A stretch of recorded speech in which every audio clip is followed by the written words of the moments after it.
മികച്ച കരിയർ നേടാൻ വേണ്ടി പുറത്തുപോയി പഠിക്കാൻ വേണ്ടിയിട്ട് അക്കാഡമിക് പ്ലാൻ ചെയ്യണം എന്നുള്ളത് ശരിയാണ്. ഓക്കെ, പക്ഷേ ഈ അക്കാഡമിക് പ്ലാൻ ചെയ്യുന്ന സമയത്ത് നല്ല കോഴ്സും നല്ല യൂണിവേഴ്സിറ്റീസും മാത്രം നോക്കിയാൽ മതിയോ? അവിടുത്തെ ട്യൂഷൻ ഫീയും ലിവിംഗ് കോസ്റ്റും കൂടെ ഒക്കെ നോക്കണ്ടേ? ഇവിടെയാണ് പലരും സ്റ്റക്ക് ആവുന്നത്. എന്നതാ കേട്ടോ, വെറും 5 ലക്ഷം രൂപ കൊണ്ട് പുറത്തുപോയി പഠിക്കാൻ, അതും ടോപ്പ് ഷെങ്കൻ കൺട്രീസിൽ പോയി പഠിക്കാൻ പറ്റുന്ന ഓപ്പർച്യൂണിറ്റി ഇപ്പോഴും നിലവിലുണ്ട്. വിശ്വാസം വരുന്നില്ല അല്ലേ?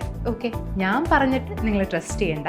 ഈ വരുന്ന ഒക്ടോബർ 18 നമ്മുടെ സ്വന്തം കോഴിക്കോട് യൂണിവേഴ്സൽ മൈഗ്രേഷൻ നടത്തുന്ന UM എക്സ്പോ ചാപ്റ്റർ 1 എന്ന പേരിൽ വരുന്ന ഒരു ഗ്രാൻഡ് യൂറോപ്യൻ എക്സ്പോ നടക്കുന്നുണ്ട്. ഇവിടെ വന്നു കഴിഞ്ഞാൽ നിങ്ങൾക്ക് അത്യാവശ്യം ട്രസ്റ്റ് ഒക്കെ വന്നോളും. ഇത് മാത്രമല്ല, ഈ ഒരു എക്സ്പോയിൽ പങ്കെടുക്കുന്നതോടുകൂടെ നിങ്ങൾക്ക് ഫ്രീ കൗൺസിലിംഗ് ലഭിക്കുന്നതാണ്. അതിന് പുറമെ ഒരുപാട് സ്കോളർഷിപ്പ് ഓഫേഴ്സിനെ പറ്റി നിങ്ങൾക്ക് മനസ്സിലാക്കാം. ഗിഫ്റ്റ്സും ഓഫേഴ്സും ഒക്കെ നിങ്ങളെ വെയിറ്റ് ചെയ്യുന്നുണ്ട്. സോ ഇപ്പോഴും തന്നെ നിങ്ങളുടെ സ്റ്റഡി അബ്രോഡ് പ്ലാൻ ചെയ്യുന്ന ഫ്രണ്ടിനെയും കൂട്ടിയിട്ട് വരാനുള്ള പ്ലാനിങ് ഒക്കെ തുടങ്ങിക്കോ. രജിസ്റ്റർ ചെയ്യാം.